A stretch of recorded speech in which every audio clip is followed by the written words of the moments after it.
కక్ష సాధింపులు, లేకపోతే మమ్మల్ని వెంటాడుతున్నారు అన్న నెపంతో జరిగినటువంటి దారుణమైనటువంటి హింసాకాండని ఎవరు మరవకూడదండి. ఇప్పుడు రాజకీయాల్లో అనేక రాజకీయ పక్షాలు ఉంటాయండి. రకరకాల స్టేట్మెంట్లు ఇస్తాం. ఇచ్చినప్పుడు కొన్ని మీ యొక్క మనోభావాలు దెబ్బతింటే తప్పనిసరిగా దానికి రెమెడీకి చట్టంలోనే దానిలో కొన్ని అంశాలని పొందుపరిచారు. ఏ రకంగా మనం డిఫర్మేషన్ సూట్ వేస్తాం, లేకపోతే ఎఫ్ఐఆర్ నమోదు చేస్తాం. సో దాని మీద చట్టపరమైనటువంటి రెమెడీస్ ఉన్నాయి, చర్యలు తీసుకోవచ్చు. ఆ రోజు పట్టాభి గారు ఆనాటి ముఖ్యమంత్రిని ఒక మాట అన్నారు, అది ఆయన నచ్చలేదు.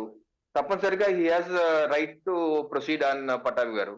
ఆయన నోటీస్ ఇవ్వచ్చు, డిఫర్మేషన్ సూట్ వేయచ్చు, లేదా ఎఫ్ఐఆర్ పెట్టచ్చు, రకరకాలు చేయొచ్చు.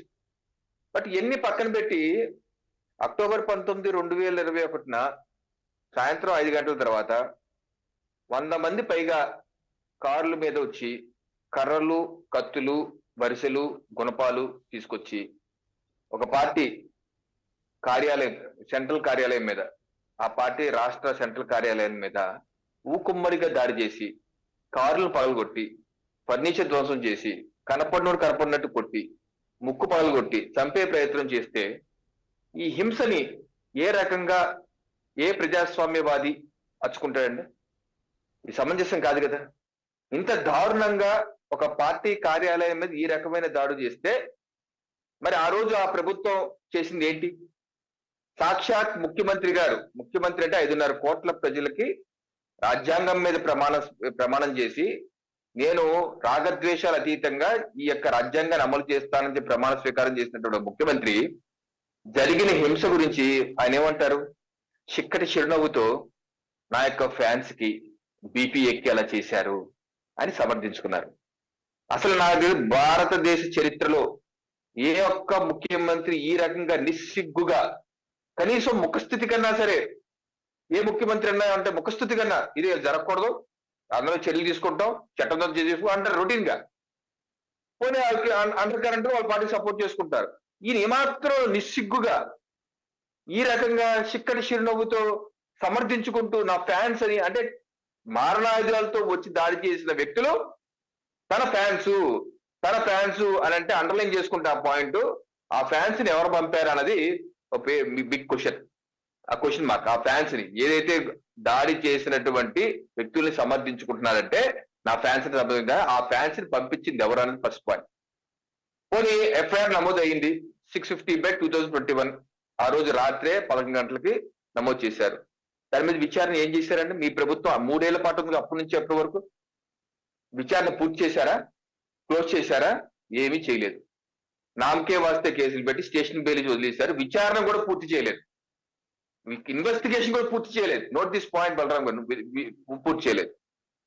ఈ ప్రభుత్వం వచ్చాక, మా ప్రభుత్వం ఎన్డీఏ ప్రభుత్వం వచ్చాక విచారణ పూర్తి కానటువంటి అధికారులు, విచారణ పూర్తి చేయనటువంటి అధికారుల మీద 3 అధికారుల మీద సస్పెండ్ చేశారు. ఎందుకు విచారణ పూర్తి చేయలేదు? సస్పెండ్ చేసి విచారణ అధికారి పెట్టి మళ్ళీ మీరు మొత్తం విచారణ పూర్తి చేయండి అంటే వారు సర్కమ్స్టాన్సెస్ ఎవిడెన్స్ అన్ని తీసుకుని సీసీ కెమెరా ఫుటేజ్లు, గూగుల్ టేక్అవుట్లు, సెల్ టవర్ లొకేషన్ అన్ని తీసుకుంటే కనపడిన వాళ్ళు, పాత్రదారులు, సూత్రధారులు ఆ ప్రాంతంలోనే ఈ లేళ్ళ అప్పిరెడ్డి గారు కానీ, ఈ నందిగం సురేష్ గారు కానీ, దేవినేని అవినాష్ గారు కానీ, వీళ్ళందరూ ఆ ప్రాంతంలోనే ఉన్నారు. వాళ్ళు మొబైల్ ఫోన్ లో డైరెక్షన్ ఇస్తామని చెప్పి ఆధారాలకు లభ్యమైంది. దాని మీద వాళ్ళని కూడా ఎఫ్ఐఆర్ లో పెడితే వాళ్ళు యాంటిసిపేటరీ బెయిల్ కోసం హైకోర్టుకు అప్రోచ్ చేయారు. హైకోర్టు గత నెల అప్రోచ్ చేయారు. హైకోర్టు వాళ్ళకి మధ్యంతరం బెయిల్ కూడా ఇచ్చింది. మేము విచారణ చేస్తాము, ఈలో మధ్యంతరం బెయిల్ తీసుకోమన్నారు. దాని మీద నిన్న జస్టిస్ కృపాసాగర్ గారు ఇచ్చినటువంటి జడ్జిమెంట్ ఇది.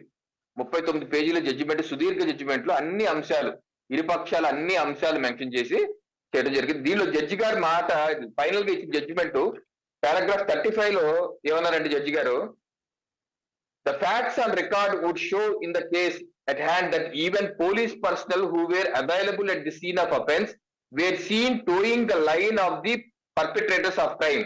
అంటే ఎవరైతే నేరాన్ని చేస్తున్నారో, పాల్పడుతున్నారో, ఆ నేరం చేస్తున్న వారికి కూడా పోలీసులు సహకరించారు. టోయింగ్ ఇన్ ద లైన్ అంటే వారి అడుగుజాడల్లోనే పోలీసులు కూడా ఉన్నారు అని మాకు అర్థమైందని జడ్జి గారు అన్నారు. Next point, the long hiatus in the investigation is indicative of some sort of external influence on the investigation agency. External influence అంటే ఇంత సుదీర్ఘంగా లేట్ అవటానికి కారణం ఇక్కడ ఏదో ఎక్స్టర్నల్ శక్తి ఉంది, అంటే కనిపించిన అదృశ్య శక్తి ఉంది దీనిలో, అందుకే ఇన్వెస్టిగేషన్ పూర్తి కాలేదని జడ్జి గారు చెప్పారు. Tampering with the witness it self is a ground for refusal of bail. Bail refuse చేయడానికి కారణం ఏంటంటే వాళ్ళు కనుక బయట ఉంటే సాక్ష్యాలు తారుమారు చేస్తారనేది ఒక కారణంతో జనరల్ గా బెయిల్ ఇవ్వం జనరల్ గా. అయితే tampering with the system of justice must be considered A greater cause to refuse bail in advance. సాక్షులు తారుమారు చేయడం కాదు, న్యాయ వ్యవస్థ సిస్టమ్ నే మొత్తాన్ని కొలాప్స్ చేసే అవకాశం ఈ కేసు ద్వారా కనపడుతుందని చెప్పి జడ్జి గారు అన్నారు. చూడండి ఎంత పెద్ద మాట. సిస్టమ్ ఆఫ్ జస్టిస్ నే చేసిన అన్నారు. Therefore, it is not a fit case for granting prayer for anticipatory bail. In the result, all the criminal petitions are dismissed. ఎంత చూడండి, జడ్జి గారు 34 పేజీలలో ఈ 16 మంది ఉన్నారు పిటిషన్ చేసిన 16 మంది, దేవినేని అవినాష్ గారు అందరితో పాటు 16 మంది ఉన్నారు. 16 మందికి 15 లాయర్లు వాదించారు. వాదించి ఇన్ని నెలన్నర పాటు విని జడ్జి గారు ఇచ్చినటువంటి తీర్పులో జడ్జి గారు స్పష్టంగా చెప్తున్నారు ఇక్కడైతే ఎక్స్టర్నల్ ఇన్ఫ్లుయెన్స్ ఉంది, అలాగే పోలీసులు కూడా సహకరించారు, ఇది న్యాయ సాక్ష్యాలు తారుమారు చేయడం కాదు, సిస్టమ్ జస్టిస్ తారుమారు చేసే అవకాశం ఉంది కాబట్టి నేను బెయిల్ ఇవ్వట్లేదు, డిస్మిస్ చేస్తాను. ఇంత క్లియర్ కట్ గా ప్రైమా ఫేసీలు ఉన్నాయని కూడా జడ్జి గారు భావిస్తే మరి ఆ క్రైమ్ చేసిన వాళ్ళు అరెస్ట్ చేయాలా వద్దా? అరెస్ట్ చేస్తే ఏంటి తప్పు? విచారించాలి కదా. అరెస్ట్ చేశారు సురేష్ గారిని, కోర్టులో ప్రొడ్యూస్ చేశారు, 2 వారాలు వారిని రిమాండ్ విధించారు. రిమాండ్ తర్వాత వీళ్ళు విచారణ తీసుకుంటారు, పోలీసులు ఇన్వెస్టిగేట్ చేస్తారు.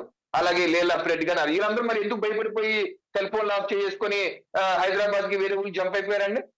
ఈ సిస్టమ్ కి మీరు యాంటిసిపేటరీ ఇంటర్మ్ బెయిల్ ఇచ్చినప్పుడు తిరిగిన వాళ్ళు ఇప్పుడు కూడా తిరగచ్చు కదా సార్. మీరేం తప్పు చేయకపోతే మరి విచారణ చేసుకోండి, మాకు అరెస్ట్ చేస్తే చేయండి, మేమే తప్పు చేయలేని చెప్పచ్చు కదా. ఎందుకు హైదరాబాద్ లో వెళ్ళి అక్కడ మియాపూర్ లో గెస్ట్ హౌస్ దాక్కున్నారు? రావచ్చు కదా. సరెండర్ దేవినేని అవినాష్ గారు కోర్టులో కూడా అదే అన్నారు. దేవినేని అవినాష్ గారికి ముందస్తుగా అది ఇంటర్మ్ బెయిల్ ఇచ్చినప్పుడు కండిషన్స్ కూడా పెట్టారు. నువ్వు ఎక్కడికి వెళ్ళకూడదు, ఎక్కడికి వెళ్ళాలంటే కోర్టుకి పోలీసుకి చెప్పాలని. అలాంటిది ఈయన అది పెండింగ్ ఉండగా అబుదాబి వెళ్ళిపోవటానికి శంషాబాద్ ఎయిర్పోర్ట్కి వెళ్ళిపోయారు. అక్కడ లుకౌట్ నోటీస్ ఉంది కాబట్టి అక్కడ ఆపి వెళ్ళలేదు. ఇది కూడా కోర్టు చెప్పారు ప్రభుత్వ పీరియడ్లో మీ బెయిల్ ఇచ్చినటువంటి ఇంటర్మ్ బెయిల్, ఇది మధ్యంతరం బెయిల్ ఇచ్చింది, దాన్ని కూడా ఉల్లంఘించి ఈయన పారిపోయే ప్రయత్నం చేశాడు, ఫ్లైట్ ఎక్కి పారిపోయే ప్రయత్నం చేశారు. అందుకని ఇటువంటి అలాగే ఈ యొక్క వ్యక్తులకు కూడా క్రిమినల్ రికార్డు ఉంది అని రికార్డు మొత్తం ఈ 39 పేజీల జడ్జిమెంట్ లో ఉంది. ఎన్ని కేసులు ఉన్నాయి వీళ్ళ మీద, లీలా ఫ్రెడ్ గారి మీద 5 కేసులు, అలా అవినాష్ గారి 5-6 కేసులు, ఇదంతా సురేష్ గారి మీద 10 కేసులు, ఎన్ని 9 నుంచి ఎఫ్ఐఆర్ సహా మెన్షన్ చేశారు. సో వీళ్ళు క్రిమినల్ రికార్డు కూడా ఉంది కాబట్టి వీళ్ళకి ఇవ్వకూడదు, విచారణ చేయాలని అడిగారు. జడ్జి గారు దాన్ని సమ్మతించారు. సో ఇంత సుదీర్ఘమైనటువంటి జరిగితే అక్కడ చట్టంలో ఎవిడెన్స్ కనిపిస్తుంటే ఫర్దర్ ఎవిడెన్స్ కోసం మరి అరెస్ట్ చేస్తారు, విచారిస్తారు. మరి చేసిన తప్పు కదా. ఒకటే గుర్తుపెట్టుకోవాలి, ఎవరైనా సరే పార్టీలు ఎవరైనా సరే, మనం ప్రజాస్వామ్యయుతంగా ఎంత పోరాటాలు చేసినా ఓకే, కానీ ఒక లైన్ దాటేసి ఎవరి మెప్పు కోసమో, మంత్రి పదవుల కోసమో, లేదా షాబాషుల కోసమో లైన్ దాటేసి విచ్చలవిడిగా ప్రవర్తిస్తే లేట్ అయినా సరే చట్టం మీ పీక పట్టుకుంటాం పక్క. లేట్ అయినా రావడం మాత్రం పక్క. 2 ఏళ్ళు అవ్వచ్చు, 3 ఏళ్ళు అవ్వచ్చు, 5 ఏళ్ళు అవ్వచ్చు, 10 ఏళ్ళు అవ్వచ్చు. మనం చూస్తున్నాం చాలా కేసులు 20 ఏళ్ల తర్వాత కూడా శిక్ష పడిన కేసులు చూస్తున్నాం. ఢిల్లీలో సిక్కులు ఓచుకోతల విషయం కావచ్చు, ఏదైనా కావచ్చు, రకరకాల చూస్తున్నాం. సో ఏ రాజకీయ పార్టీ నాయకుడు కానీ ఇది గుణపాఠం కావాలి. అధికారంలో ఉన్నా కదా అని చెప్పి విచ్చలవిడిగా విర్రబీగితే ఏ టైంలో అన్నా సరే, ఎప్పుడన్నా సరే మీకు మెడకి ఉచ్చు బిగించడం తప్పదు పక్క.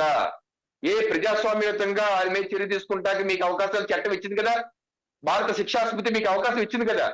డిఫర్మేషన్ సూట్ వేసుకుంటావచ్చు, లేదా ఎఫ్ఐఆర్ నమోదు చేయొచ్చు. ఎఫ్ఐఆర్ నమోదు చేయకపోతే ప్రైవేట్ కేసు కోర్టులో వేయొచ్చు, ప్రైవేట్ కేసు కోర్టు ద్వారా ఎఫ్ఐఆర్ ఫైల్ చేయించవచ్చు. ఇన్ని అవకాశాలు, రకరకాల అవకాశాలు ఉన్నప్పుడు తెలుగుమా అని చెప్పి అదే అన్నారు జడ్జి గారు. ఇంతమంది అక్కడికి వెళ్ళిపోయి దండయాత్ర చేసి దాడి చేయటం ఇది ఎక్కడ పద్ధతి? ఇది ప్రజాస్వామ్య పద్ధతి కాదు కదా అన్నారు జడ్జి గారు. సో దీన్ని యాక్సెప్ట్ చేస్తే ఫ్యూచర్ లో కూడా అందరూ ఇదే పని చేస్తారు. సో అందుకని నేను బెయిల్ ఇచ్చే అవకాశం లేదు, వీళ్ళు మొత్తం విట్నెస్లు మొత్తం తారుమారు చేసే అవకాశం బెయిల్ ఇవ్వలేదు. ఓకే, సుప్రీంకోర్టుకి వెళ్తారు, వెళ్ళలేమంటే ఎప్పుడు వెళ్తారు చూస్తాం. కానీ జరిగిన దారుణాన్ని మాత్రం అదేదో కక్ష సాధింపు, అదేదో మమ్మల్ని ఏదో అన్నది కవరింగ్ ఇవ్వడం చూసారా, అది పూర్తిగా తప్పు.